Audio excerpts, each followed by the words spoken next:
माजी सहाय्यक पोलिसांसह वडील सतीश सालियन आणि वकील निलेश ओझा यांनी दिशा सालियन प्रकरणातील संवेदनशील आणि महत्त्वाचे पुरावे असलेली पेन ड्राईव्ह सध्या दिल्याची माहिती मिळते आहे। दिशा सालियनच्या सामूहिक बलात्कार खून प्रकरणात महत्त्वाचे असे पुरावे असल्याचं वकील निलेश ओझा यांचं सध्या म्हणणं समोर येत आहे।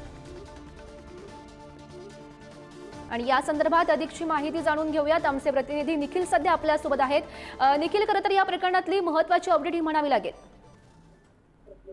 नक्कीच गौरी, आपण पाहिलं तर दिशा सालियनच्या प्रकरणामध्ये पुन्हा एकदा तपास व्हावा आणि या संदर्भात जे पुरावे आहेत ते पुन्हा एकदा तपासावे या अनुषंगाने दिशा सालियनचे वडील सतीश सालियन यांनी हायकोर्टात याचिका देखील केलेली आहे आणि त्या संदर्भात त्यांनी आता मुंबई पोलीस आयुक्तालयामध्ये देखील पत्र देऊन या संदर्भातची मागणी आहे ती केलेली आहे।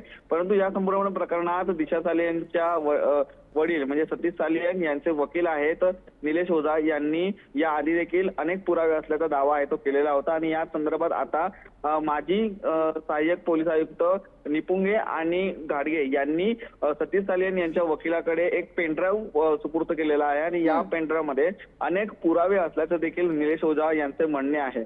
आणि याच पेनड्राईव्हच्या माध्यमातून अनेक छायाचित्र, व्हिडिओ रेकॉर्डिंग, स्टिंग ऑपरेशन आणि अनेक पुरावे हे कोर्टात देखील सादर करणार असल्याचं निलेश ओझांनी सांगितलेलं आहे।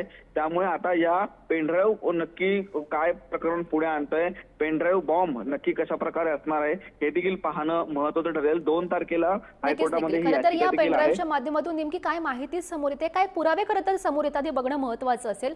धन्यवाद निखिल दिलेल्या सविस्तर माहितीसाठी।